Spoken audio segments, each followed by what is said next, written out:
റിലീസിന് 2 ദിവസം അവശേഷിക്കെ ചാർട്ട് ചെയ്ത മുഴുവൻ തിയേറ്ററുകളിലും എക്സ്ട്രാ ഷോസ് ആഡ് ചെയ്യിപ്പിച്ചുകൊണ്ട് ടർബോ ജോസിൻ്റെ മുന്നേറ്റം.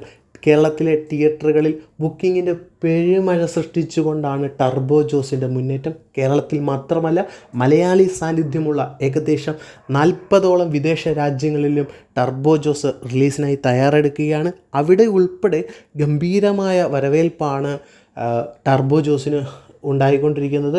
ബുക്കിംഗ് സ്റ്റാർട്ട് ചെയ്ത എല്ലാ സെൻറ്ററുകളിലും ഇതുതന്നെയാണ് അവസ്ഥ. പലയിടങ്ങളിലും ഇനിയും എക്സ്ട്രാ ഷോസ് ആഡ് ചെയ്യുന്നുണ്ട് എന്നാണ് അറിയാൻ കഴിഞ്ഞത്. സമീപകാലത്ത് മലയാള സിനിമ കണ്ട ഏറ്റവും വലിയ പ്രീസെയിലാണ് നടന്നുകൊണ്ടിരിക്കുന്നത്. ഗംഭീരമായ വരവേൽപ്പാണ് എല്ലായിടത്തു നിന്നുള്ളത്. മമ്മൂക്ക ഫാൻസ് എല്ലാവരും ഭയങ്കര ആവേശത്തിലാണ്. അടുത്തിടെ അവർക്ക് കിട്ടുന്ന ഏറ്റവും വലിയൊരു റിലീസാണ്. അതുപോലെ മമ്മൂക്ക കമ്പനിയിൽ മലയാള സിനിമാ പ്രേക്ഷകർക്ക്, മലയാളികൾക്കുള്ള വിശ്വാസമാണ് ഈ ബുക്കിങ്ങിലൂടെ പ്രകടമാകുന്നത്.